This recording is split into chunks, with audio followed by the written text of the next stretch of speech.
Hello, hello, hello, hello. Good afternoon, good evening, everyone. Hope you can hear me well. If you can hear me well, please drop me a chat and let me know that you can get me.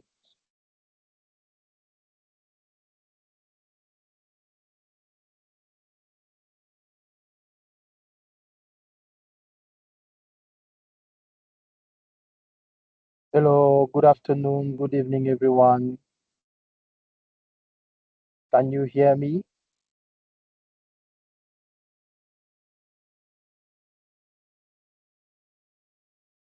All right. Do you have access to the chats? Can you drop a chat? All right, thanks. Thanks for the feedback.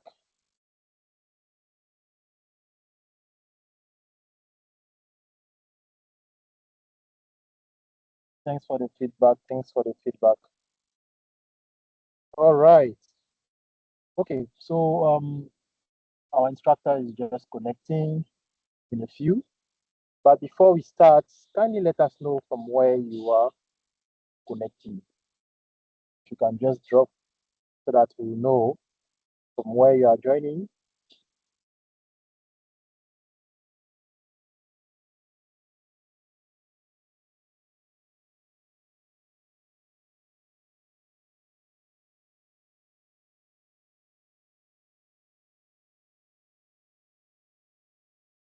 Dorothy, no audio.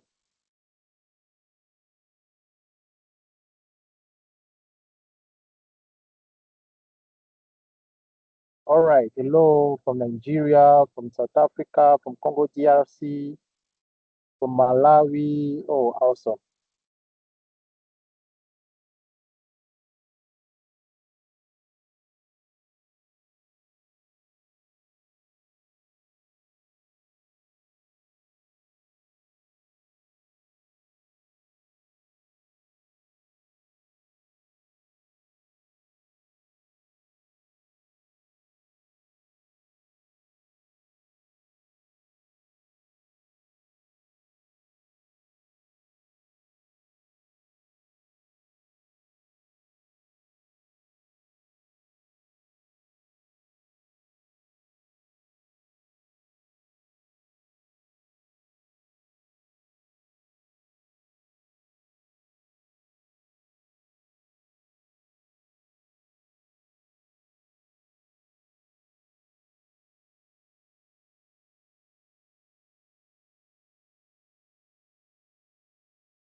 Hello, can you hear me?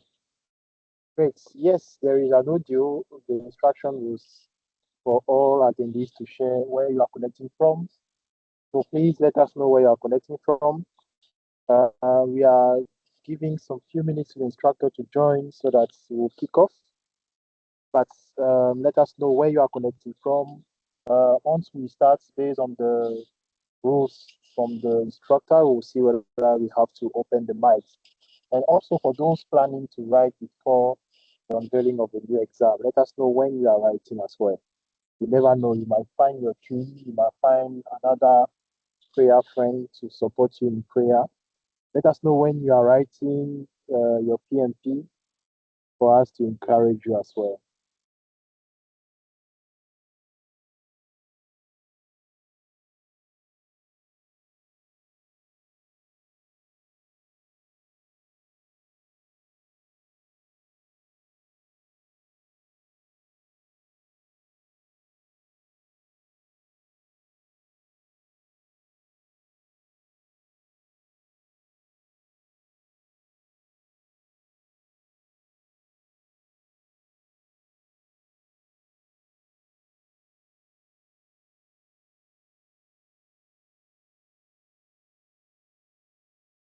Hello, Robert, can you hear me?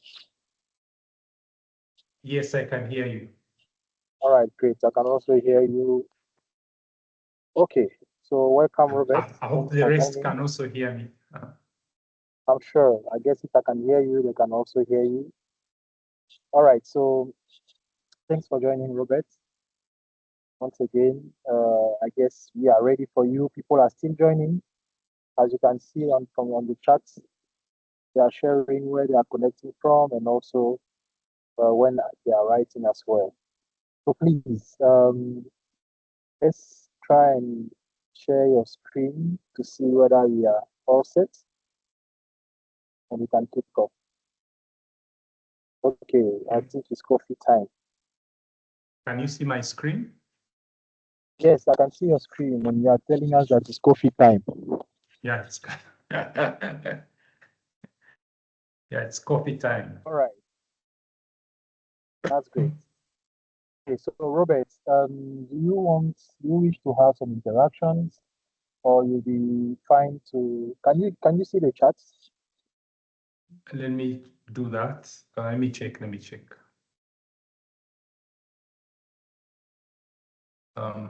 Yes, I'm looking at the chat. Yes.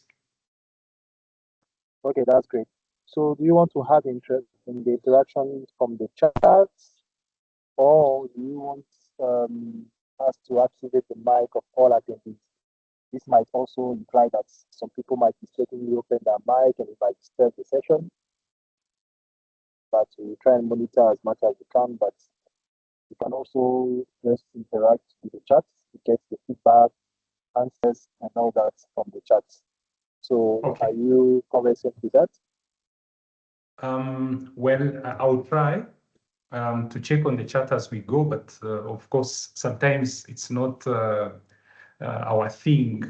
Some of us, the instructors, but I'll do my best. While the session is on, I'll try to check. Okay, no problem. That's great. That's awesome. All right. So, Robert, the floor is yours. You can kickstart. Thank you. Thank you very much, Mimi.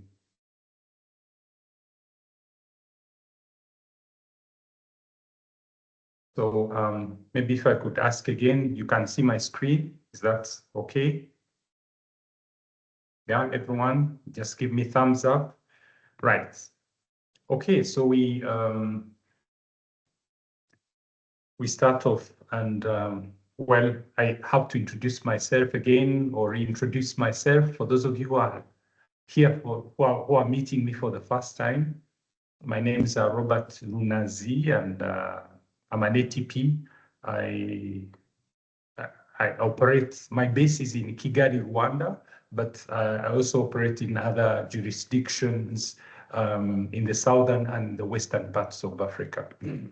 So I've done a couple of PMI certifications, as you can see. I also did Prince 2. I've been out doing project management work in banking, in industry, in manufacturing, in consulting. And my background, my initial training was in engineering, and then I drifted into management and project management, and that has been my world for the last over 20 years. So a few good things that I know for those of you who want to take the exam, I'm sure even on your side, just like it is here, there's a bit of a panic about, the exam content changing, but there's no reason for that panic. I think PMI just put out a message. If you're not able to do your exam before the 9th, it's fine. Project management is still project management. You only need to up your game on the new concepts and the new structure of the exam, and you should be fine. You should be fine. All right. So as you prepare for your exam, you should be confident. You should have gone over the material. You should master the concepts. You should be able to relate with them. I'm sure you have had many ATPs talking about the point that you shouldn't think of memorizing or cramming, as we call it. It's about understanding and being able to relate with the concepts, and that way you can reason well and answer the questions. As always, PMI sets exams from the ECO, the exam content outline. There's one that you can get on the PMI website. I'm sure most of you, especially those who are in their final stages of the exam prep, I'm sure most of you have already looked at all the tasks in the 3 domains, in the people, processes, and the business environment domain. Of course, these are the tasks that are given to us to kind of run you over. And then the study hall is the place to go for your practice, to practice answering questions, and also, of course, doing the mocks, okay? All the questions, practice with the questions, go over the answers, review, look at the answers. It's another nice way, smart way of revising. Make sure you do the mocks, go back and review all the answers and explanations. And once you do all the mocks, you should be, and you're scoring above 70, 75% consistently, you should be ready for the exam, okay? Right, so this is the part I'm supposed to cover. There are 3 tasks only, which I'm supposed to cover tonight. And tonight, for those who are in Africa, of course. And task 1 is about managing conflicts, which we find in the people domain, of course. And then the second one is leading a team, same as the first one in the people domain. And then the third is supporting team performance. So it's all about people, people, people. Okay. So maybe at the onset, when we talk about the people domain, we are referring to the teams, the project teams, the project team or the project teams. And also, in a way, referring to the stakeholders who interact with us, the project teams, as we're executing the project. So let's pick on the first one quickly, managing conflict, manage conflict. We all know very well that, conflict is part of, human nature. When we are put in the same room or we are given the same assignment, there will be an exchange. We are trying to come up with the best way to approach the work. And because in most cases, when they assemble a project team, they are coming from different backgrounds. They are from, cultural backgrounds or functional backgrounds. So we normally say that the project team is cross-functional. It could also be cross-cultural, okay? Meaning that they are being groomed in different environments, different organizations. Every organization has its norms, how they do things, and those, of course, make up the culture. And so when we meet, we are trying to align our perspectives, our approaches to, handling project work. And that can, result into conflict. Conflict generally is not bad, but there's some other conflict that is destructive. So this is what the discussion is going to be about.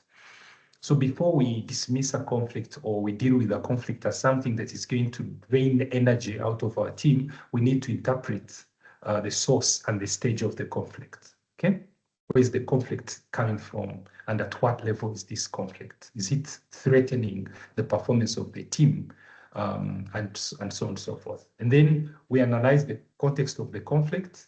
We're going deeper, and then of course the next thing that we do is to come up with the best way. We evaluate and recommend an appropriate conflict resolution approach.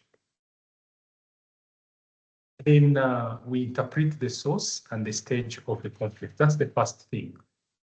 So what happens is that whenever there is a disagreement, of course, the first thing is to assess and diagnose the conflict. So we have to be objective. Okay? Objectively observe the conflict. In other words, look at what's happening. Has there been an argument? Some people not accepting, the other people's position or approach or estimates or strategy, and so on and so forth. So we observe the conflict first, then try to find out the root cause if we can. Okay, how did we end up here? And then determine the type. Then we determine the nature of the conflict. This is the second bullet.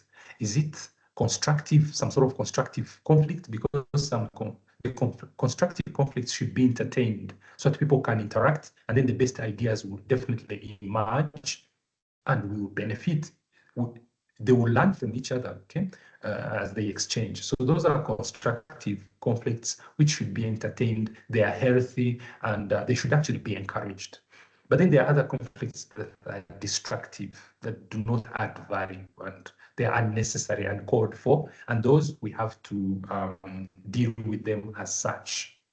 Now, again, we could also look at a conflict. Is it task-related or relationship-related? Are we talking about factions, one belonging to this group and the other one belonging to the other, and that's the source of the conflict? Or it's a task, or maybe unclarified roles and responsibilities. Then the next thing would be looking at the stage of the conflict. Some of the conflicts would be at the initial stage. They are not that threatening. They are latent. Maybe some people perceive that there's a conflict. We don't look at things the same way. You hear statements like that. But then there could also be serious conflicts that are already out, manifest. You can see there's an exchange that is not normal. And then you could also see something that, some reactions which show you that there has been something has just gone on. Okay, people are not talking to each other. The entire room is quiet. So what's going on? There's something which they are not agreeing on, and that's the aftermath. Then we now analyze the context, look at the interests, gather information. We're trying to make sense of the conflict so that we don't just jump in. We first make sense of the conflict. That's what a wise or a professional PM would do. And then evaluate the impact of this conflict. Is it causing discomfort within the team? So we want to know how urgent, how bad the situation is. So that's something that we need to pick as soon as we find ourselves in such a situation where there's conflict. Then analyzing the context of the conflict, you can see this. There are similarities with the first point, but here we are assessing the context and the impact. Okay, if you look at this example, we say before resolving a disagreement between the engineering and the procurement teams, the project manager reviews the contractual obligations, depending on, if it's a disagreement that is based on contractual clauses or agreement, then that's something that we need to refer to before we jump in. Or is it about the stakeholder interests? And then we look at the potential impact of the dispute or disagreement on the project schedule, okay? Because we can go in full force after assessing that this has to be arrested at this point. Otherwise, it's affecting the entire project, or it's going to expose or project a very bad image about the team in the presence of the stakeholders, or it's going to offend the stakeholders, or it's an embarrassment to the project team, or that. So we have to, assess. Then identify and improve opportunities and select. Now, once you make sense of the conflict, we say we determine whether the conflict will lead to some sort of innovation. Now, these are constructive conflicts, okay? And we choose the most appropriate resolution. Okay, we can say, guys, let's meet at 3 and we have a conversation about this. Okay, so please hold it. Let's meet at 3 p.m. Then when you get to meet, you know you're going to facilitate. You're going to help them, facilitate them to have a deep discussion so that we end up with something that you think might be good. Okay. And those are constructive conflicts. So a disagreement over, for example, the project design leads to a collaborative workshop where the team develops a more efficient solution that reduces implementation costs and improves overall project quality. So you can see out of the conflict, something positive has come out. So not all conflict is bad. We have to bear that in mind. Some conflicts can be contractual, can be rooted in the roles and responsibilities, rights and obligations. Those are contractual. Could also be about stakeholder interests that are not being met, conflicting interests between two stakeholders. We have to understand the context before we jump in and we try to facilitate. Okay, we have to understand. That's what wise or professional project managers would do. Next, we go on to now, after understanding the context, we go on to recommend the best way to resolve the conflict. We all know, we all remember that PMI gives us a number of conflict resolution approaches or strategies. You remember that? So we assess the conflict resolution options that are available to us, given the context, given the people who are involved, given the stage at which we are on our project. If it's a critical stage, then that has to be understood. And our approach will, of course, take that into consideration. But then in every conflict resolution approach, we look at the second bullet. We have to encourage open dialogue. That's what would give us a sustainable solution. Whichever approach we're talking about, there's got to be openness, there's got to be transparency, there's got to be respect for each other, respect in communication, and we have to encourage them to listen to each other. Okay, and then we look at these approaches, which most of you, I believe, have gone over in your trainings, in training programs with your ATPs or in your readings. The collaborate and problem solving, which is preferred, which is the most desirable, and then compromise and reconcile. This is where they reach a middle ground. Nobody gets everything that they want. You lose, someone gives up something and the other one gives up something and takes something, and then it's a give and take, middle ground, compromise. And then you have to accommodate, smooth or accommodate. Smooth or accommodate is where one party might give up their position for the purposes of maintaining harmony or better relationships, and that could be encouraged in a way. Okay, so it's where relationship or harmony is prioritized over competition. Then you have force direct, which is now the least desirable because it's a zero-sum game. One wins and the other one loses. And then the last one, withdrawing, is where it can be done. Sometimes it's appropriate, especially if we don't have the facts. We may prefer to stay away until we gather the facts, we understand the context, so that we don't make the wrong decisions, okay, and disappoint our teams and lose the trust of the team. So, but it can be inappropriate if we have the facts and maybe it's because of weak leadership. Somebody is a coward and they decide to stay away, hoping that is a coward or negligent. They decide to stay away and hoping that the conflict will just evaporate. That would be undesirable. That would be bad. So these are the different conflict resolution techniques or proposals that PMI puts out, and they do make sense. Okay. And then, of course, as I said, at the collaborate or problem solve is where you take time, gather facts, get people's perspectives, and give each one a chance and encourage dialogue. okay, and encourage dialogue, encourage openness, encourage transparency, and then eventually the conflict can be resolved in a sustainable way. So that was the first task. The second task is leading a team. Okay, leading a team. So this is an interesting one because it embodies a lot. Okay, we say project managers deliver projects through people, through teams. So this is something that we have to be very good at as PMs.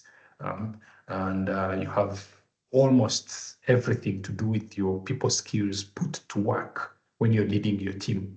So the first thing is to set a clear vision and mission. In other words, you want to be sure everybody understands where we are headed. Okay, that's the responsibility of a PM. You're the spokesperson of the project. You're the one to sell the project to your team and the rest of the stakeholder community. So these are the activities. Support diversity and inclusion, value servant leadership, determine appropriate leadership, inspire, motivate, and influence the team, analyze team members and stakeholders. So we're going to look at each one of these one at a time. So we set off with the first one, setting a clear vision.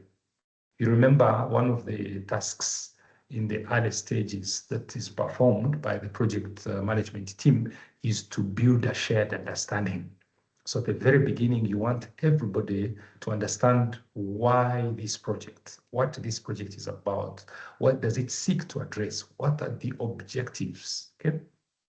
So in other words, before the team commits, they want to know, okay? Any human being will commit to something they fully understand. They understand what the stakes are, okay? So we say clearly establish the project's purpose, vision, mission, the business value that is expected at the end of the project. What are the objectives? In other words, what are those things that we are pursuing in terms of the objectives could include delivery timelines or milestones, could include target budget, could include quality standards that have to be met, could include the impact that we want to create, could include the value that we want to create for the organization that is sponsoring the project, and a number of other things.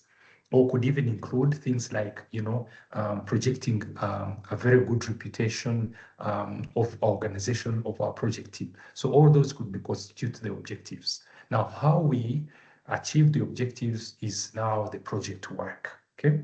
And then the success criteria, how will success look like? So you have a full understanding. The interesting thing out there for professional PMs is that you find somebody running a project, and if you are to sit down with them and say, what are the objectives of this project? They actually fumble. They are not sure. So what do they do then? It's work, work, work, drive this, make sure this is done. And they are only looking at the Gantt chart. They are responsible for activities. They don't know why we are doing this and what the stakes are. So professional PMs will not be excused. They must understand the objectives of the project, and that's the driving force. Okay, and they do not only understand and fully appreciate, but they actually share the same to the project team, to the stakeholders. As I said, they are the spokespersons of the project. Next, you reinforce and maintain alignment. Make sure everything that we are doing is aligned with the project objectives. So we continuously communicate, review, and adjust the vision and objectives to ensure that we meet the project goals. So that's the first thing that we do when we take over the reins of a project manager. Next, project teams are normally known to be diverse in terms of their cultural backgrounds, where they're coming from, in terms of functional backgrounds. Maybe it's a project team, we have logistics persons, we have IT, we have somebody who's in charge of finance, we have data analysts, so you have a diverse group of people from different professional backgrounds, and could also be different cultural backgrounds. They have worked in different organizations before. See, when we assemble a project team, we assemble them because of the value that they are bringing on the table, irrespective of where they have worked before. And so when we assemble them, we expect them to be diverse in terms of, the physical characteristics, the perspective diverse. They have diverse perspectives. There are different age groups. So that's what we refer to as diversity. And a good PM, a good team leader, a good project leader will be one that will now, appreciate it, appreciate that they're dealing with a diverse team and they are conscious of that. And therefore they create a psychologically safe environment where this diverse team will feel comfortable to contribute ideas, will know what is expected of them, and that's why you have the, the ground rules and all that. They are set so that everybody knows what is expected of them and what they should expect from others. And then adapt communication for collaboration, tailor communication styles to the different audiences. And this diversity will be with the team, but it could also, it normally extends to the stakeholders, okay? So you know how to communicate with each group, each team member, each team, and so on and so forth. Why? We appreciate that they are from a diverse background, okay? And we are not biased. We're not coming in saying it's us and them. Yeah, no, we come in trying to exhibit good leadership skills, making everybody feel that they belong. That requires intentionality on the side of the project managers. And in practice, many project managers actually fail on that. We walk in thinking that everybody thinks like us, has the same perspective, understands our jargon, understands our abbreviations, and we just hit the ground running. That's not right. So we are not professionals, have to appreciate that you're dealing with a diverse team. Then, of course, in the initial stages, especially, we practice servant leadership. In other words, we are there for them. We are there for the team. They can count on us for support, for coaching, for answering any unclarified things, whether it's about their roles or it's about their tasks. We are there. Okay. So number one, empower and support the team. So we remove any issues, anything in the environment that could affect their performance. We take note of it and we do something about it. Then provide the resources, the support, the tools. Okay. If it's a methodology or a template that we're supposed to get from the PMO or from wherever, we make sure it's secured. Then support, coach, mentor the teams, encourage continuous learning and professional growth. So I threw in an example. A project manager arranges training for a new software tool and secures additional laptops so the team can complete tasks more efficiently. So you see, this project manager is caring. They are caring about the success of the team. Okay? They are there to ensure that the team meets the project goals. So they back up the team. Okay? That's your team. Next, build trust through service and collaboration. Practice active listening in case as the project progresses, we need to listen to them if they have concerns, if something is not clear, and then communicate openly. Make sure we have clarified things and we leave no room as much as we can for ambiguity. Okay? Encourage teamwork and accountability, and recognize achievements, prioritize serving the team and stakeholders over exercising authority. So we are a servant leader. We are the support. We provide the support system that the team needs, and the team feels that they are adequately supported to give their best. So the example here, instead of assigning blame when a deadline is missed or is about to be missed, the PM facilitates a discussion to identify the cause, removes any blockers or obstacles or issues, and helps the team agree on a recovery plan. That's being positive. That's being optimistic. That's inspiring positivity. So that, when we find that they are stuck, they are, missing the deadline, we don't start apportioning blame and throwing the hands in the air and pounding the table. Instead, we inspire positivity. So that, they are falling, we should pull them up and get them back on their feet so that the project can move forward. Values servant leadership.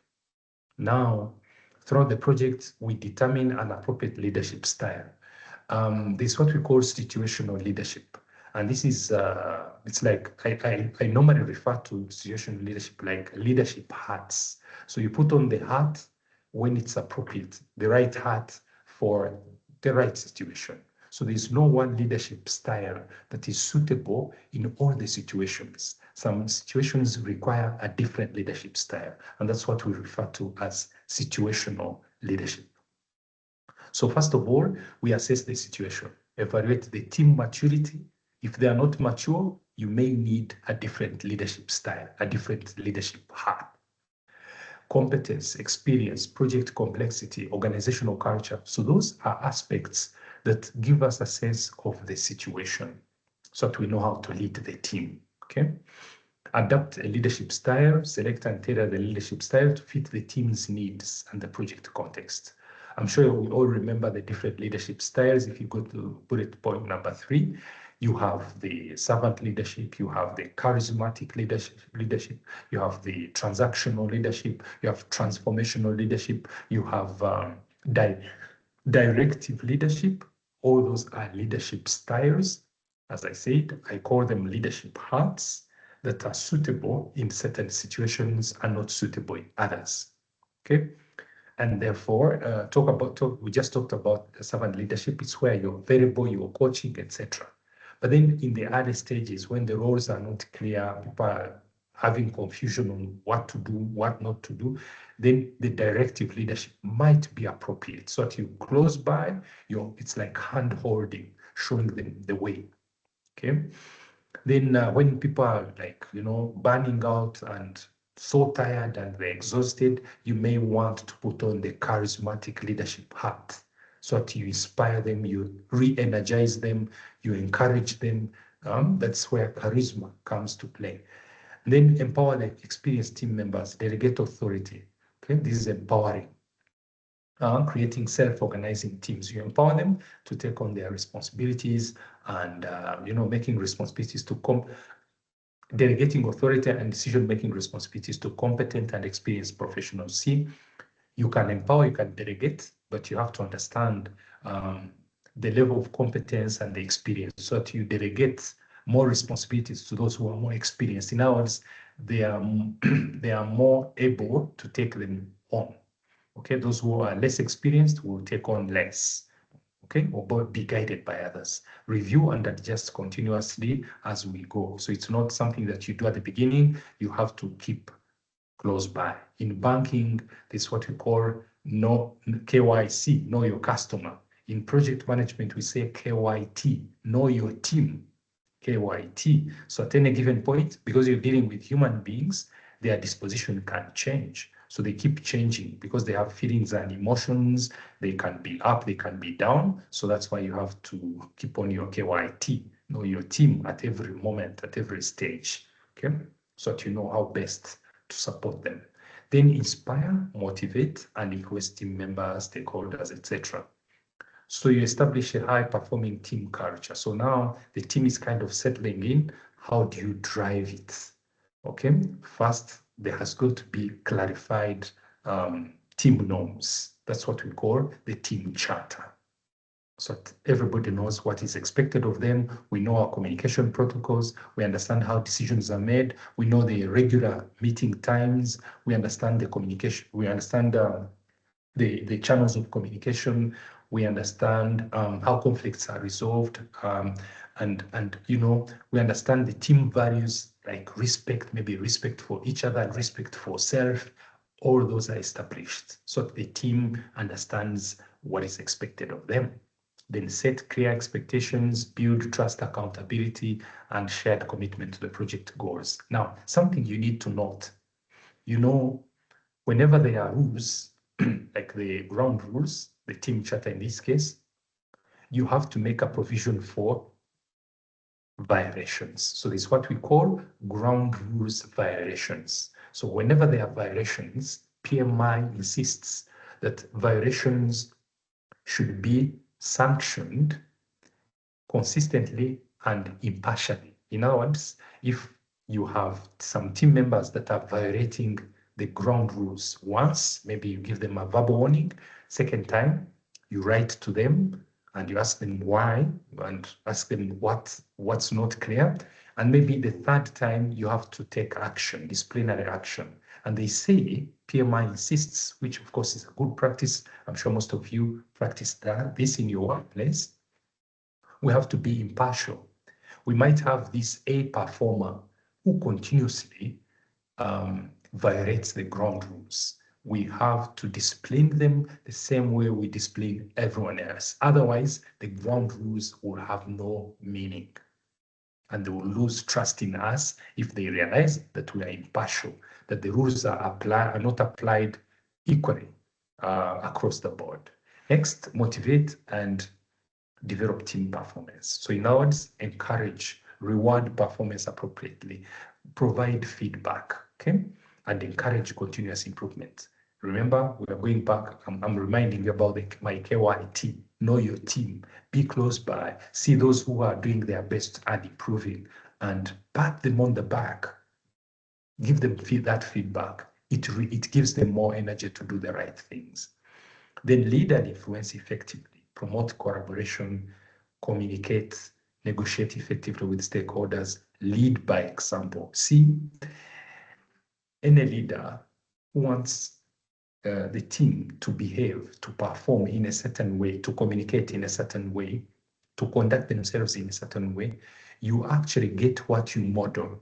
So you lead by example. If they see integrity, they feel a compulsion to, do the same.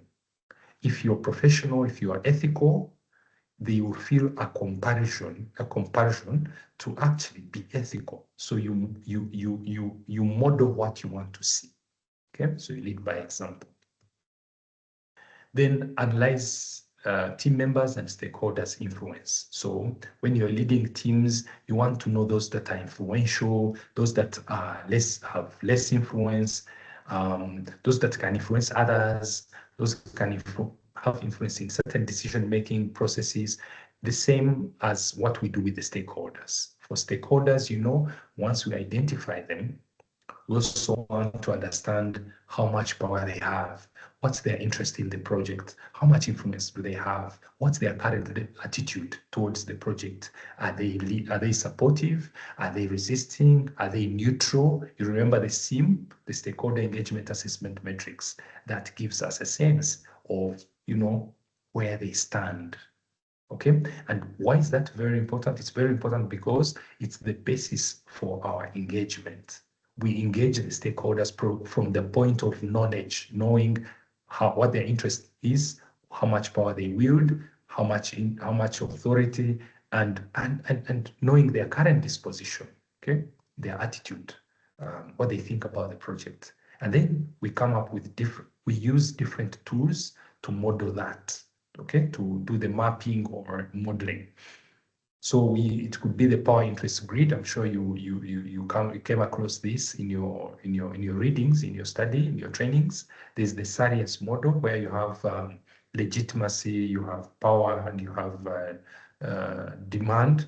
And then you have the onion diagram, you have the stakeholder cube, all those stakeholder analysis or mapping models that are used to understand the attributes of a stakeholder. And that's, once we have enough information from the analysis, then we can develop an appropriate engagement strategy. Then distinguish various options to lead various team members and stakeholders. So how do we then lead? How do we then lead? Okay, we created the ground rules, we understood, we are supporting the team. How do we then lead? Okay, we are back to the situational leadership. Okay, that's bullet point number one. Adapt leadership style that is suitable for a situation. So common leadership styles, as I already said, they include directive, where it's in the early stages of team formation and people are unsure about their roles and responsibilities, and we are there to direct them, guide them through the process. Collaborative, where we want them to be involved. Okay, we want them to be involved, and we are putting them in. Coaching, we let them do the job, and we provide coaching, like support in the background, some sort of affirmation. Okay, we provide everything that they need, provide the training that they need, provide the tools, knowledge about how to use the tools, and we let them do the job. Delegative is where you now empower. Servant, we already talked about. Transformational is where you look at, creative ways of getting things done and seeing the bigger picture, the impact, and so on and so forth. Democratic is where it's more or less like laissez-faire. You let them make the decisions. They choose, the team sits down and they come up with the best approach. Maybe after some discussion, some sort of dialogue, and the best ideas emerge, and you allow them to prevail. Apply leadership techniques and attributes. Of course, what is listed in the second bullet is everything that we do to actually lead. We use coaching, we mentor, we can pair a senior with a junior, we delegate, we do facilitation. For example, if we want alignment, we can bring them together in the same room and we facilitate a discussion that will result into a common agreement or alignment of approaches. And then negotiation, if project managers are supposed to be good negotiators, okay? We negotiate everything. We negotiate the teams, we negotiate timelines, we negotiate contracts, we negotiate who we'll work with, etc.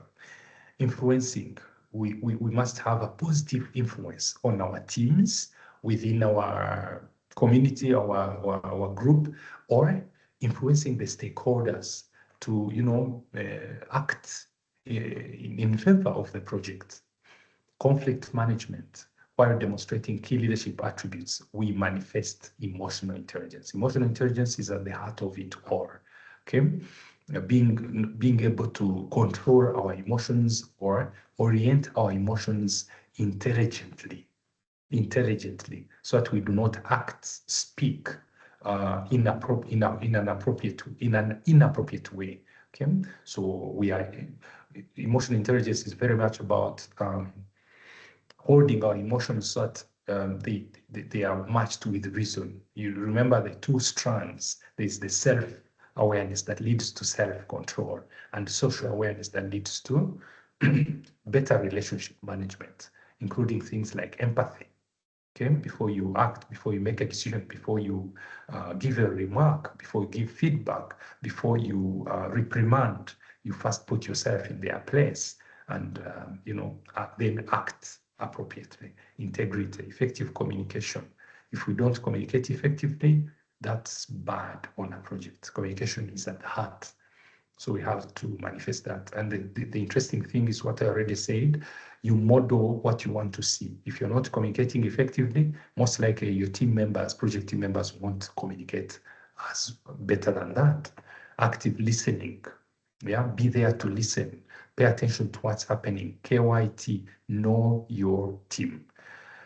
Then next, monitor, communicate, and continuously adapt, because human beings can change. They might be motivated because you provided all the support that you could at the beginning, but midway, their attitudes have changed. And if you thought you got them right, you got them on the right track, on the right footing, and the project is progressing, sorry, you were dealing with human beings. 3 months down the line, their attitude can change. So you have to evaluate the effectiveness of your leadership approaches and adopt as you go, okay? As the situation demands. Consequences of poor leadership. So friends, most of the PMP questions will be presenting situations where they want to see what you as a PM would do when things go wrong, or what you would have done to avoid situations like that. So if you look at lack of shared direction, shared vision, team members work without a common purpose, leading to confusion and inconsistent efforts. Okay, so they don't know, they're not pulling in the same direction. Why? The PM didn't play their role to sell the vision to them so they know what to do. And maybe in addition to that, the PM did not communicate. It's not communicating effectively. So some of the things, they have so many gray areas that they are trying to navigate. Conflicting priorities and decisions. Poor direction results in conflicting priorities and ineffective decision making. So where there is no leader, things go wrong. Misaligned stakeholder expectations. Stakeholders develop different expectations, reducing alignment with project objectives. Everyone is tending to their own interests. And therefore, there's no convergence of interest because nobody seems to be in charge. There's the absence, there's a vacuum of a leader or PM. Reduced motivation and performance, team commitment, morale overall. You see, the project teams are the first ones who notice that actually the leader is not in control. Yeah, things seem to be taking a natural course, and everyone for themselves. Inappropriate leadership style, apply the same leadership style to everyone.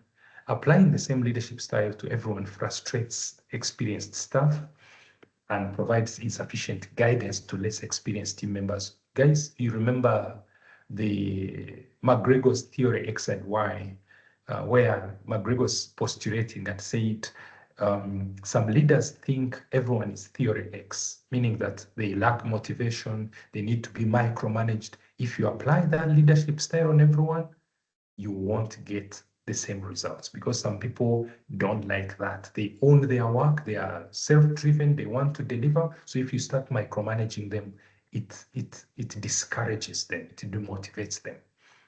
Likewise, if you apply theory Y, which is premised on the fact that people understand what they're supposed to do, that they are self-driven, and you apply it on people who are not self-driven, then you get different results. So we have to avoid applying the same leadership style in every situation, on every team member, in every environment. So you have to be cautious of the environment, of the maturity of the team members, and so on and so forth.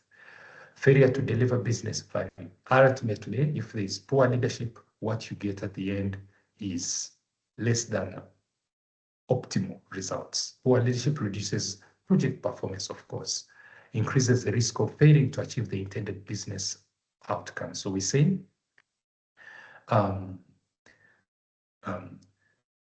bad leaders will definitely be absent, will definitely not inspire anyone. And we say we deliver as project managers, we deliver through teams. So if the teams are not motivated, what do you expect? Okay. You might think that we are almost there, we're almost completing the project, but you could have done a lot better if you had been a good leader. So that's what this is about. All right, so we move on to task number 3, and it's about supporting team performance. And we'll be looking at, appraising team member performance against KPIs. So in other words, there's something which PMI calls management by objectives. So in other words, you don't just lead a team, but you must set clear, measurable objectives in form of KPIs, okay? So that everybody is aware of what they are working towards, what they are working against. So that's what the first bullet is about. Second one is support and recognize team member growth and development. So I understand as they stay together, as they work on the project, you see how they are growing, how they getting along with each other very well, how they are becoming better at what they are doing, and so on and so forth. And you support, you celebrate success, you encourage them, pat them on the back. Number 3, determine appropriate feedback. Feedback is very important. Without feedback, you can't have continuous improvement. So people improve when they get feedback. Now, I fully understand that in some cultures, feedback is not welcome, especially if it's not positive. But that culture is, if we're setting up a project team, we're supposed to cultivate a culture of actually understanding and receiving feedback positively and seeing it as an opportunity to understand what we need, which areas we need to improve. Then verify performance improvements. Right, so pick on the first one, measure and evaluate performance. Of course, to measure performance, you should have defined it in the first place. So we define clear performance expectations. We have a meeting, we have team meetings, and we have individual meetings so that KPIs are clearly understood. So we align KPIs with the project objectives. monitor performance using objective measures, and compare actual results with planned targets. Okay, they normally say that you can only improve what you can measure, and you can't improve what you can't measure. So these objectives have got to be measurable. There must be clear metrics. Okay, so that when we perform, we know whether we have met the targets. Identify and support performance improvement, assess strengths, weaknesses, performance gaps. Yes, this is has to be an ongoing activity where we identify gaps, fix them, support the teams. We can make them switch roles depending on where they show strength. Okay, we do evidence-based evaluations, not biased or evaluations that are removed from the reality, that are not based on facts. Regular performance reviews and continuous improvement discussions. Support and recognize team member growth, yes. So what are we assessing? We're looking at, if there were gaps that were identified at the onset, we see how these gaps are being covered, they are being bridged. If there were team members that lacked confidence, affirmation, we see how they are emerging out of that. If we paired a senior or an experienced team member with a junior, we want to see how they are getting on, how they are improving. If we offered training, we want to see the training results, how the training is translating into improvements. Okay. If it's about certification, we want to see whether these certifications are, resulting into the improvements, cross training, and so on and so forth. So this is something that you would want to keep your eye on. If the organization is spending so much money on the project teams, training them, you want to see that translating into improved performance. Provide growth and recognition opportunities. Of course, human beings need to be patted on the back, need to be incentivized, need to be recognized, and so on and so forth. So assign stretch assignments that can be challenging. Normally, assignments that are challenging bring out the best out of ourselves. So we want to demonstrate that we actually up to the game. So we do better whenever we are given challenging but achievable tasks. Whenever we delegate responsibilities and people know that they are now responsible, of course, they do better. Encourage innovation, create that safe environment where they can share their ideas. They can freely contribute to, they contribute ideas on the best way to get things done. That, of course, taps into their creative nature, their creative abilities and talents. And that, of course, enhances growth. And foster continuous learning culture. What does that mean? I think it boils down to one thing. Discouraging complacency, creating an environment where people always want to improve, Never feel like you know it all or they know it all. You always point them to, learning more, becoming better, and so on and so forth. More or less like, the Kaizen. Even good can be great. Greater can even be better. Okay, right. So the next one is determining appropriate feedback approach. How do you give feedback? Very important. Whether you're dealing with stakeholders or you're dealing with your project teams, however small the team, however big the team, feedback is very important. So deliver timely and tailored feedback. Some project leaders do not know how to give feedback. They give it in an inappropriate way, at the wrong time, in the wrong audience. So, and it doesn't benefit anyone, okay? So deliver timely and tailored feedback. Clarify the purpose and timing of the feedback. Tailor it to the individual. Know how to approach that individual and give them feedback. So that, you give feedback because there is a reason you want them to improve. Okay. So, but if you give feedback inappropriately, then it might actually crash their morale, and it will not give you the results that you want. Provide objective, constructive, and behavior focused feedback. Behavior, not person. Okay.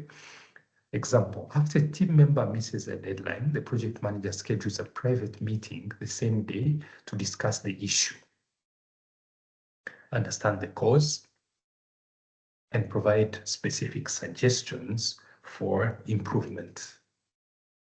Okay, so you see, there's that discussion, creating the time to have a discussion, and then you understand, you ask why, whether they understand that, you know, they missed the deadline and the consequences, and maybe find out why, and then ask them what they think they can do differently to improve, and then give feedback. Okay, right. So that's productive, that's constructive, that would lead to, you know, improvement. Promote improvement through dialogue, encourage two-way communication. There are some leaders who do not entertain other people's views. They think they are always right. They think their ideas are the best, and we should avoid that trap as professional project managers. Okay, balance recognition with constructive suggestions, monitor progress through follow-up. See, if you want to try it, get something, a problem that you fully understand how it should be resolved, and present it to your team and ask them, what do you guys, I have this issue, what do you guys think? How do you think we can go over it? And hold yourself, hold back. Don't give your smart ideas, listen to them. You'll be surprised. If they feel that you keenly want to hear what they have to say, they will bring out ideas, and you'll be surprised what they can contribute. So it's always good to involve them and encourage that two-way communication. Example, during a one-on-one meeting, the project manager agrees with the team member to improve report quality by using a review checklist, and follows up 2 weeks later to recognize the improvement and discuss any remaining challenges. Okay. Next, verify performance improvements, measure, and okay. So remember, we said you set the objectives, KPIs, okay? Management by objectives. And now, since the objectives are there, then we want to keep track and see how they are performing. So we're supposed to measure and evaluate their performance and give feedback. Set measurable improvement goals, monitor progress using KPIs, conduct follow-up reviews, compare current performance with baseline to evaluate results. So you can give feedback, you're doing well, you can give feedback. This is not the best. I think we are falling behind. And, you know, you can maybe identify the cause as a gap in knowledge, and then you come up with ways of supporting them so that they, you know, they learn better ways of doing something.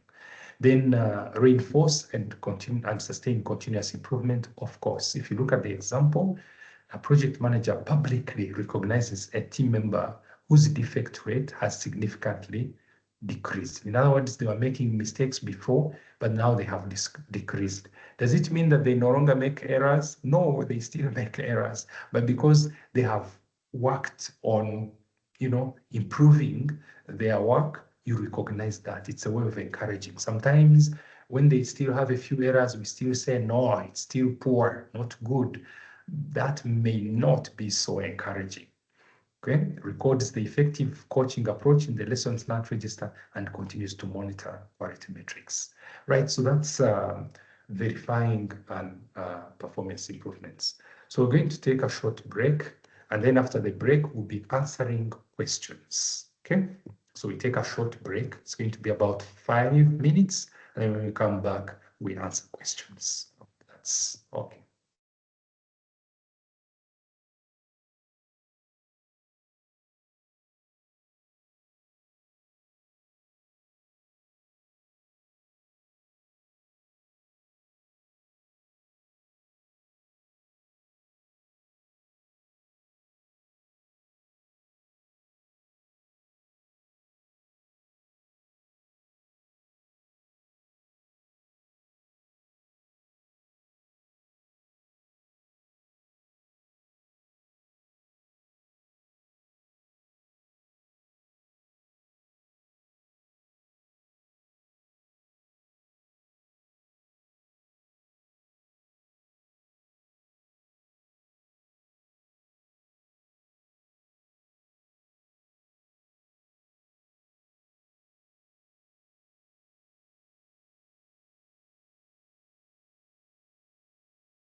Okay, we are back. I think there's a question. Well, a few things in the chat. Someone says they have not. I think they wanted me to say something about the onion diagram, and I think the others are. Okay, somebody is also asking whether there are PDUs for this session. I think Nelson or Mimi will be able to answer that. And yes, so the rest are just comments. Thank you very much for your kind comments. So I want to, before we dive into the questions, I just wanted to attend to this question of the onion diagram, I think from Nelson, yeah? So let me take you through just 2 or 3 slides. I know the rest of you who are in the final stages of your preps, you are familiar with it, but for the sake of our colleague Nelson, let's have a very quick look at it. Yeah.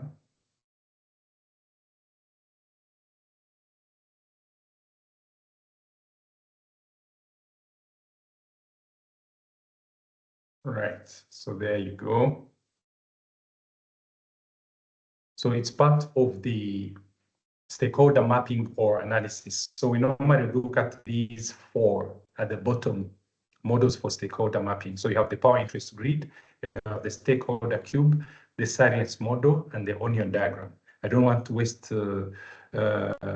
people's time, but I will go straight to the onion diagram.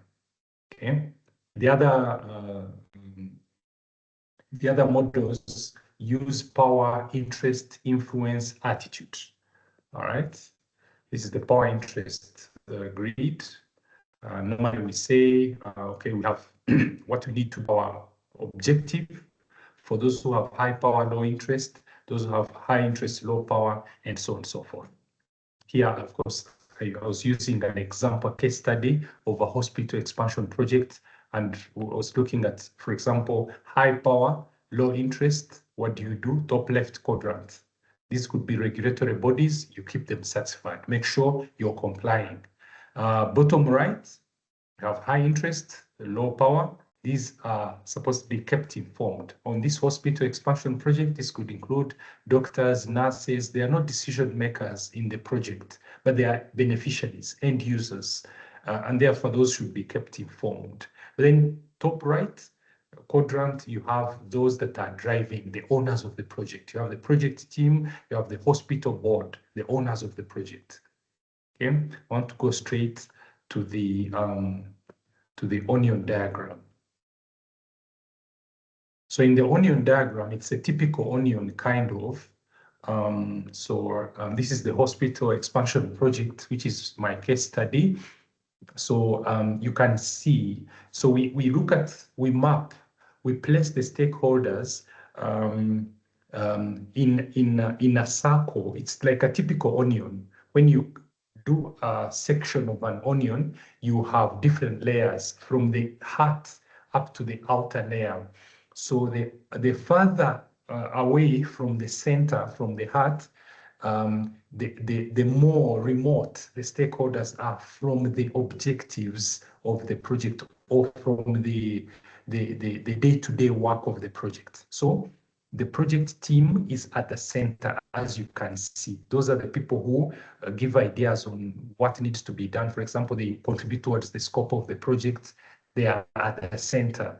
The nurses give us something to take the requirements. They help us shape the requirements. The project managers drive the project because it's the hospital. It's a hospital expansion, the physical facility, but also upgrading the management system. So we need the IT staff. So outside that inner circle, you have the patients and the families. These are close, but not as close as the project team. That's during project execution, right? And then next, outside, you have the communities and the local authorities. Those are not as close as the project team, and of course, not as close as the patients who are the direct beneficiaries, okay? And then at the peripheral outside, you have the regulatory bodies. These come with a checklist of compliance requirements. And once we comply, we are okay. Okay. Are they going to be involved in the day-to-day working of the project, defining the scope, ensuring that, you know, the teams are motivated, stakeholders are engaged? That's not their business. All they want is compliance. Okay, so this gives us a sense of, you know, the onion diagram. It's a shape of an onion. All right. So I'll leave it at that. This is not what I was supposed to discuss. I'm supposed to take you to the questions. Look at this one also. It's a youth empowerment project. At the very center, the core, you have the project team, you have the trainers, etc. Then you go on the layers. As you go out from the inner layer, you have stakeholders that are not so close to the heart of the project, to the day-to-day workings of the project. So that's how we do the mapping. Some organizations prefer this one, others prefer the power interest grid in their mapping. Bottom line, it gives us the essence. It helps us present stakeholders, demonstrating how close they are, and therefore how closely we should monitor, we should engage, etc. All right. So that's it about a bit about the onion diagram, stakeholder engagement. Right.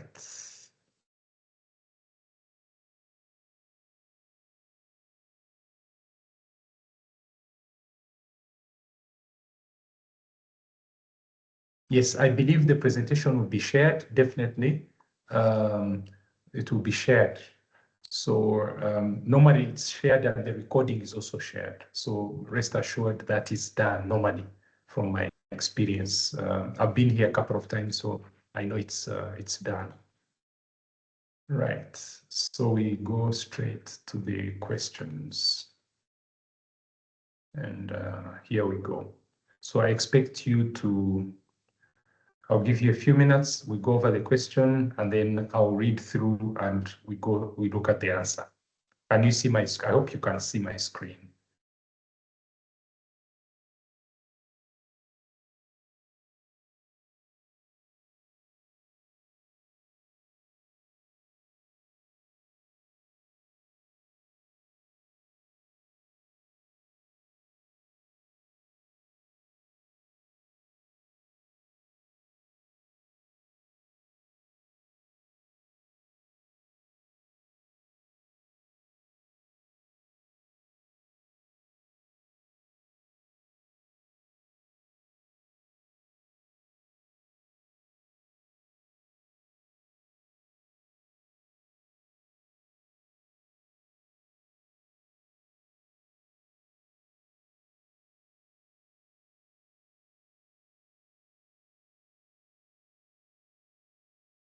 Then a project has just been initiated to transform an organization from a functional organizational structure to a project-oriented organizational structure. If the project is successful in meeting its objectives, what will be the most likely outcome? Choose 3.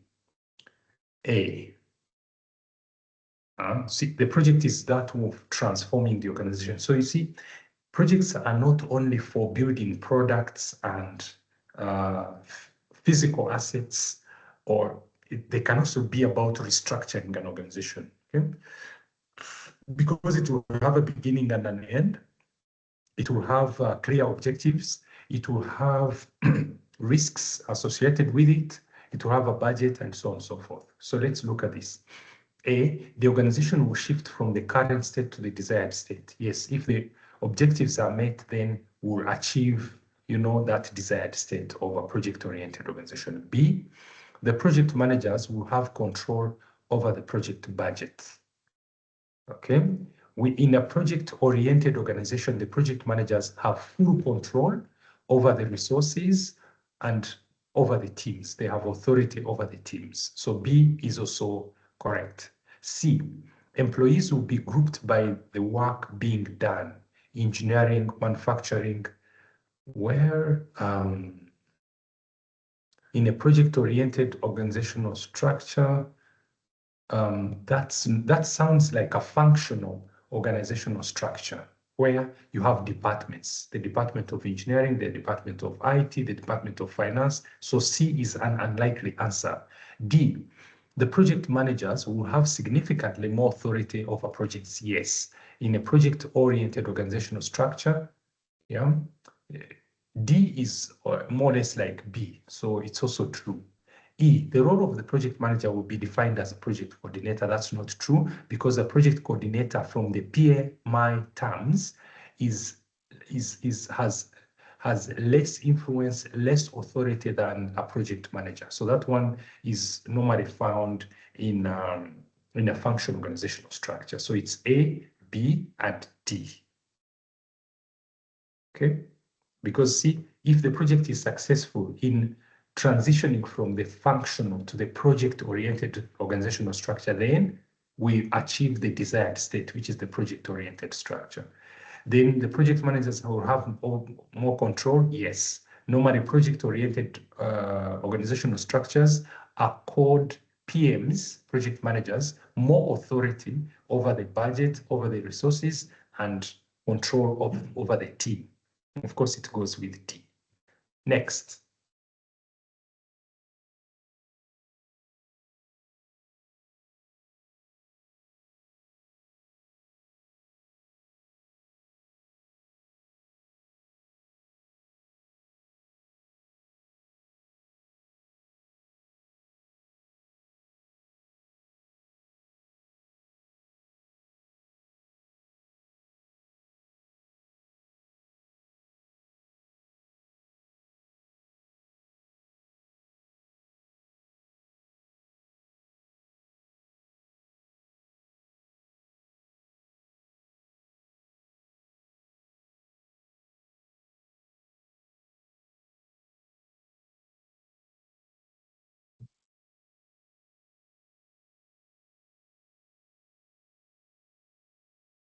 A project manager informs the agile team members that due to unexpected personal issues, the product owner will be unable to attend the upcoming sprint review. What would be the most likely outcome of this situation? So, friends, when you're reading a question like this, for somebody who has prepared well, this is like a straightforward question, even before you look at the options, because in the absence of the product owner, then we want decisions will not be made in a sprint review meeting, because the product owner is the one who gives, who makes the decision on what is done and what's not done. In other words, which items meet the definition of done and which ones don't. So decision, it will actually store the decision. So what would be the most likely outcome of this situation? A, it will be unclear whether the product increment developed by the team during the sprint is accepted or not. That's the likely answer. B, the team will be unable to determine if the process they use to develop the product needs improvement. We pick ideas on what we can improve during a retrospective meeting, not in a sprint review meeting, okay? That's when we get to see what went well and what can be improved. So B is about retrospective, so it's not correct. C, there will be no significant consequences as a result of the product owner missing one sprint review meeting. No, the consequences are there. Nobody else can make the decision. D, it will be impossible to determine how much value has been added by the project team during the last sprint. So the best answer is definitely A.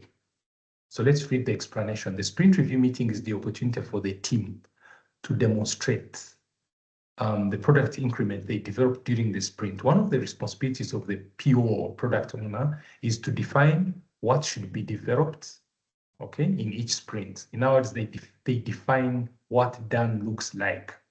Therefore, without the product owner attending the sprint review, the team would be unable to determine if the product increment they developed during the sprint is acceptable or not, meets the definition of done or not. Next.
Okay?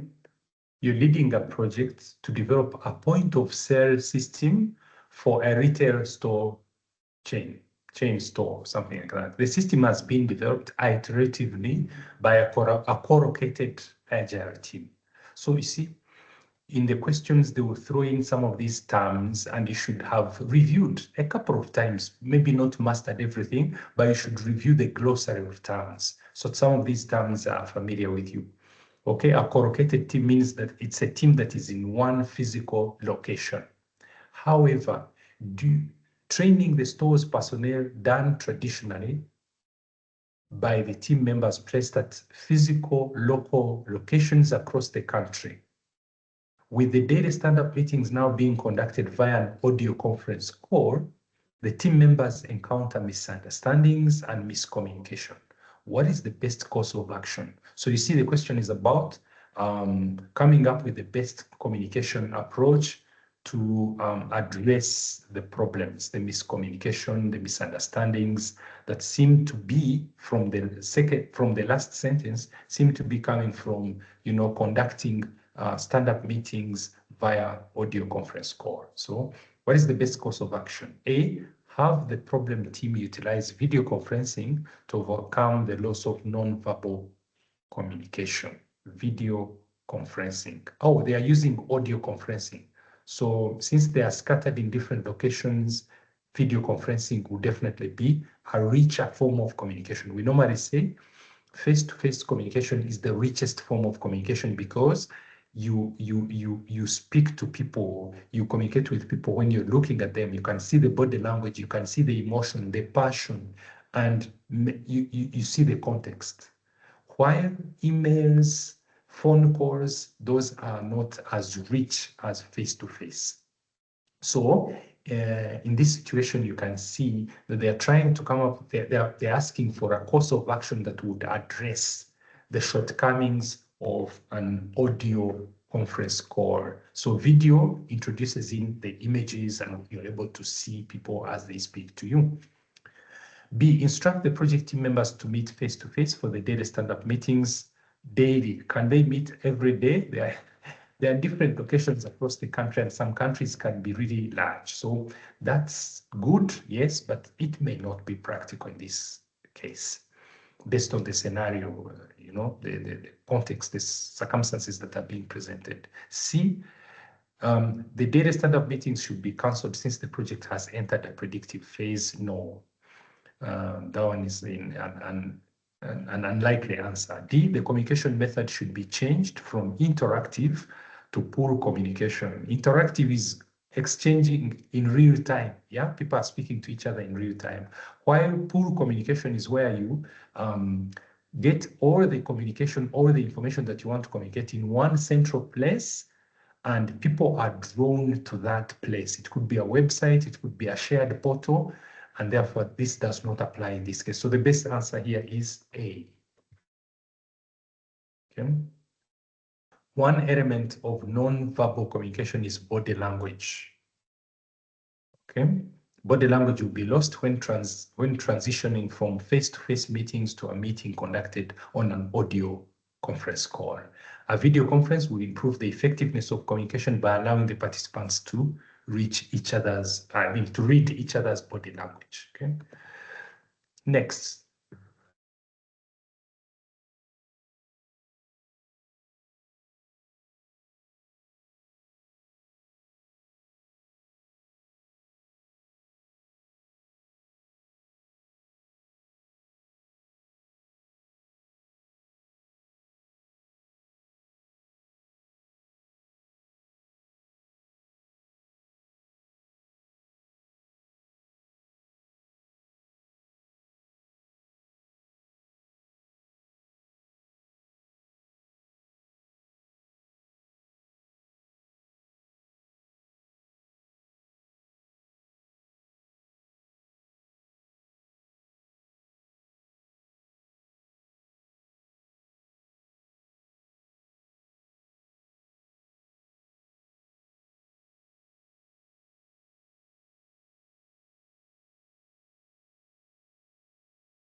midway into project execution, a developer leaves your Scrum team. You follow the risk management plan, review the risk register, and implement the planned response by acquiring a new developer.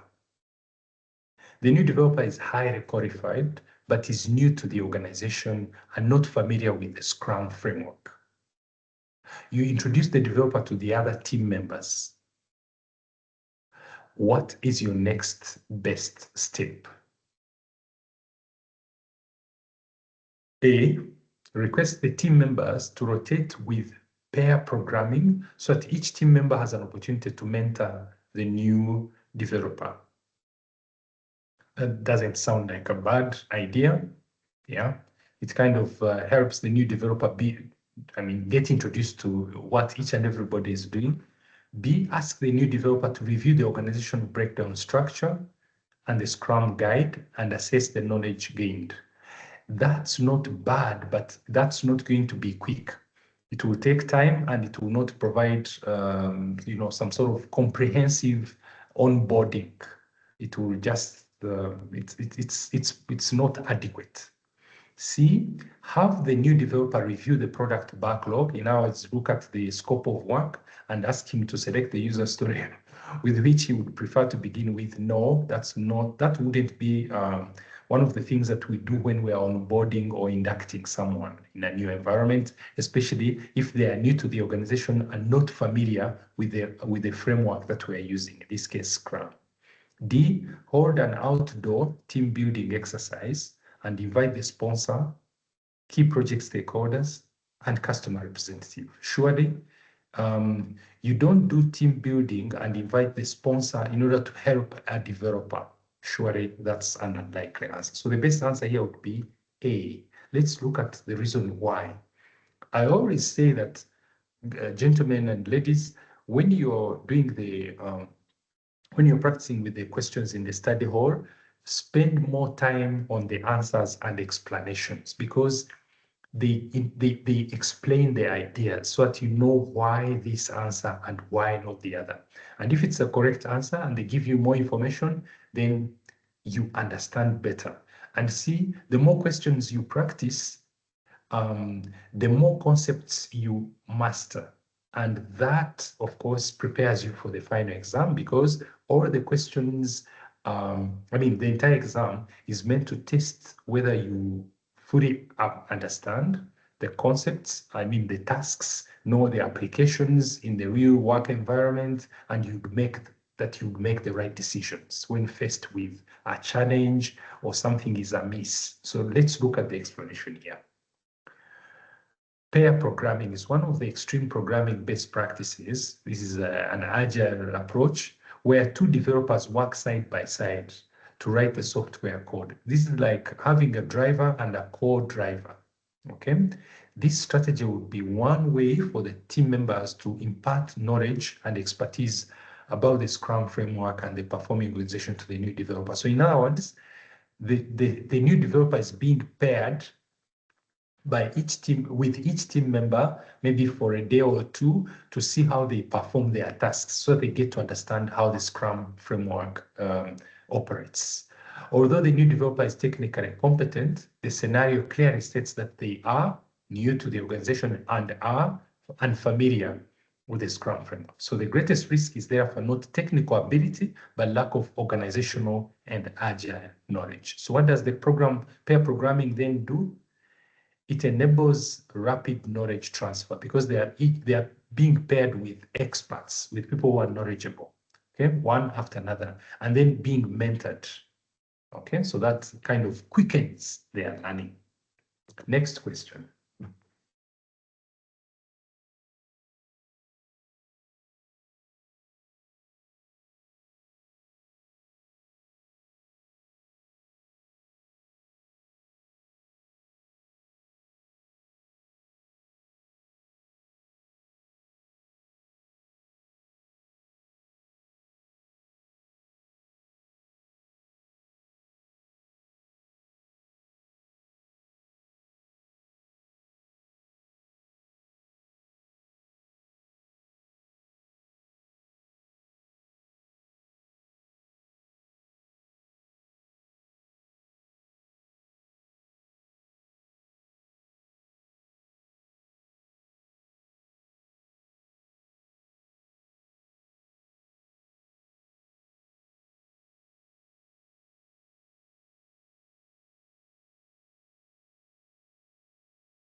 Right. So the project manager is facilitating a sprint planning meeting.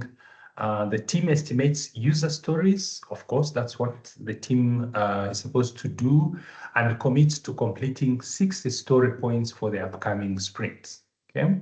However, based on the team's velocity of 40 points from the past 3 sprints, okay, the sprint velocity, we recall, it's the amount of work that the team is able to complete complete in a single sprint. Okay. The project manager thinks completing 60 story points is unrealistic and would negatively impact the schedule baseline. Okay, would be unrealistic. Now they're increasing from 40. The team would like to increase from 40 to 60. Okay. What is the project manager's best course of action in such a case? A, accept the team commitment, since agile teams are self-organizing, in the best position to determine their capacity for work.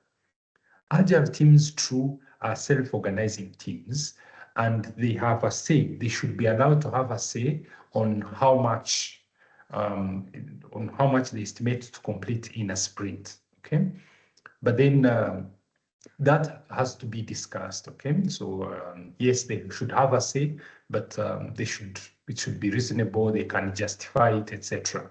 We don't dictate over them. In other words, they know what to do and how they want to do it. B, submit a change request to modify the schedule baseline. No, that's an unlikely answer. C, thank the team members for their commitment, but insist that the number of story points to be completed in the sprint remains at 40. Okay. Thank them, but get them back to 40. Now, don't allow them that decision. Okay, maybe an ambitious one. D, point out the fact that the current velocity is 40 points per sprint and see if the team wants to revise the plan based on that information. Friends, you can see that between C and D, there is one where there is kind of a collaborative approach in determining or proceeding. D says that the project manager points out the fact that the current velocity is 40 points over the last 3 sprints, and ask them whether they really want to increase their forecasts. So the answer to me would be D. D is better than C. C seems to be imposing, which we don't do. We encourage dialogue, a discussion, and so on and so forth. Okay. So D, let's read the explanation. Okay. The team's historical velocity of 40 story points over the last 3 sprints is an important empirical measure. Committing to 60 story points represents a 50% increase in capacity without any evidence that the team's capability has changed. The project manager should therefore present the historical data and encourage the team to reconsider its commitment based on objective evidence. So you can see the team is not being forced to change their mind. Instead, they are being encouraged to reconsider. Okay, do you really want to increase by 50%? How come the team size, the capacity has not increased? What makes you think that you can actually achieve 60 story points in one sprint, right? So we carry on. This approach demonstrates servant leadership, meaning that we're not dictating, we are there to facilitate. Coaching rather than directing. In other words, we are pointing them to something that is reasonable, which is evidence of how they have performed in the past. Data-driven decision-making, respect for them, and then facilitating instead of commanding. Okay. Next question, which would be a no-brainer.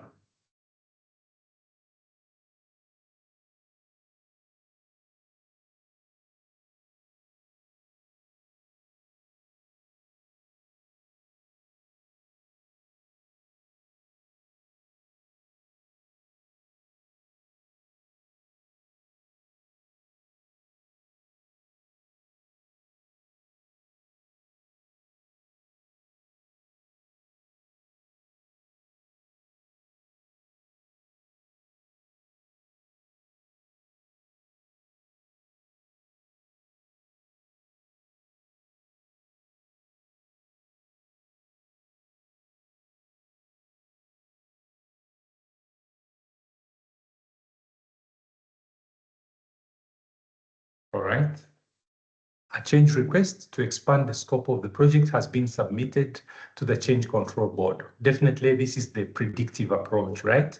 The project manager is reassigned to another project. The CCB approves the change and communicates the status of the change request to the newly hired project manager. What should the new project manager do first? A, direct the project team to implement the change. B, see the change has been approved, right? B, wait for further changes and implement them together, or then implement them all together. B doesn't look like a likely answer. C, consult the change management plan. In other words, go to the, since this is a new project manager, they go to the change management plan and look at the procedure. Normally, the procedure or it's the process for change management or procedure goes like this. A change request is made, it's documented. After being documented, the project team establishes the impact of that change on the cost, schedule, whether it introduces in other risks, etc. Now, their findings about the impact are attached to the change request form and submitted to the change control board for decision making. And now, once the decision has been made, for example, let's say the change control board approves the change. Then a number of things have to be done. One, there has to be communication that the change has been approved. Two, we have to update the project documents to reflect the changes. Three, we have to implement the change. Now, if the change has been rejected, we still have to communicate to the relevant stakeholders about the rejection, the decision of the change control board in rejecting the change and the reasons why it was rejected, of course, from the CCB, and that's it. So once a decision has been made, a number of things have to be made. A number of steps have to be taken. So that should be reflected in the change management plan. D, update the lessons learned register. So the answer is definitely C. So you don't want to start implementing the change like A proposes, direct the project team to implement the change without following the due process. The due process might include updating the project documents before implementing the change and or communicating the change so that all the stakeholders are on the same page. They are all fully aware that the change has been approved. Very important. Okay. So typically, once the change is approved, it should be implemented. However, each organization and each project within the organization has an established procedure to manage changes as outlined in the change management plan. Therefore, of the choices offered, consulting the change management plan is what the project manager should do first, being prudent. Next.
Okay, so we go. The budget of the project you're leading is set on an annual basis.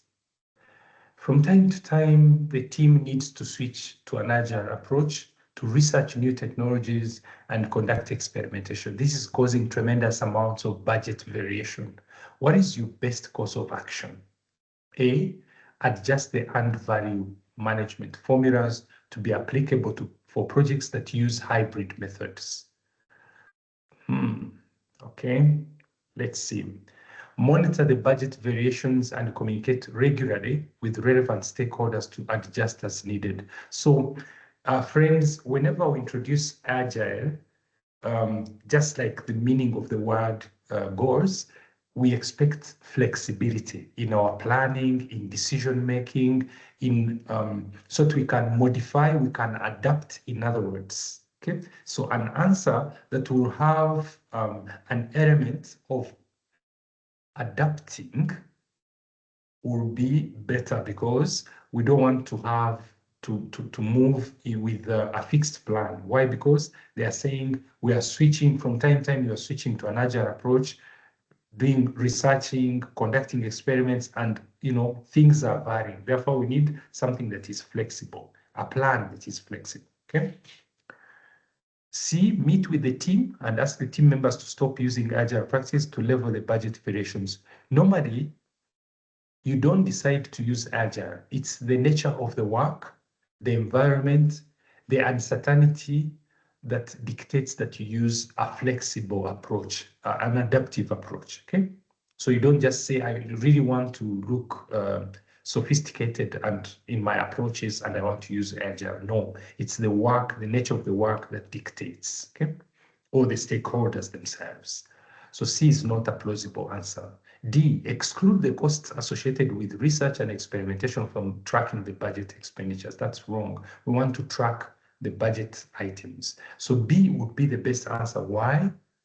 Whereas it suggests that you monitor the budget variations and communicate regularly with the relevant stakeholders to adjust as needed. Where we are about to exceed, then we don't exceed. Or if there's a variation, it has to be justified and has to be approved, and somebody has to look at it and say, yeah, this we have to do, or this, what you're undertaking, the experiment you're undertaking adds value. Okay, so monitor budget variations. So let's look at the explanation here. The variations may or may not be within the cost tolerances asked of the project. The annual timing of the project budget does not erase the need to monitor the budget variations. Based on those cost variations, the project team can work with governance to adjust as and if necessary. So in this scenario, the project has an annual budget, meaning governance and financial controls are already established, okay, kind of predictive. The team occasionally uses iterative research and experimentation to evaluate technologies. This is a legitimate activity that can create business value, but which introduces budget variation. So the issue is not that agile practices are being used, it is that the budget must be managed appropriately. In other words, the budget must accommodate these experiments and the research. Why? Because they add value. Okay. So I would like to end my session here and maybe welcome questions. A few questions before I return to Mimi.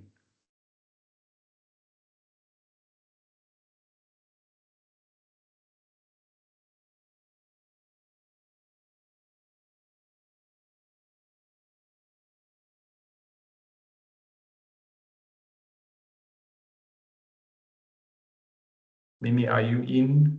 Or can we have 1, 2 questions, please? Or maybe a comment, if there is any.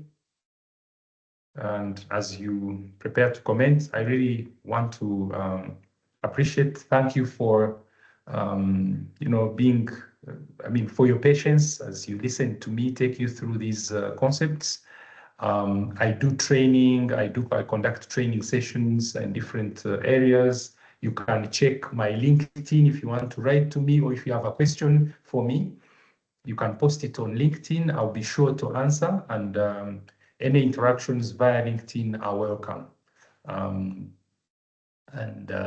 That's it. Yeah, LinkedIn. We can even exchange emails or phone numbers via LinkedIn. I think it's the easiest. You just type in my names, be able to see to get me on LinkedIn, and then we can chat. We can take it on from there. Any comments? Yeah. So I really appreciate your time. I appreciate your passion for, growing in your knowledge in project management. Prepare well. If you like, I like telling people that they should over prepare. And also the other message that I want to put across that is always on my lips is that study project management, not to just get a certification. You'll definitely get the certification, but also to master project management. So that when you are out there and you're given a project, you definitely know what to do. You know what to do.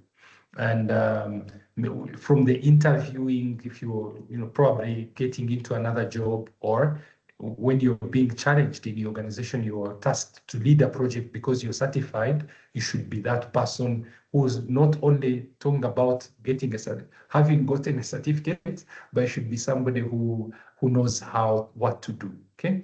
Of course, if you haven't yet led a large project, it can tease you, but the approach, what you need to do, will be familiar, and your learning will be very, very quick. Okay. All the best. Have a very good evening for those of you who are in the evening, and a good afternoon for those of you who are in places where it's still early. Looking forward to meeting you, maybe online, or maybe back here. For those of you who will not have taken the exam, maybe by next week. I'm normally invited to give to speak to the candidates, and so I hope to get to meet you. Have a very good evening. Bye-bye.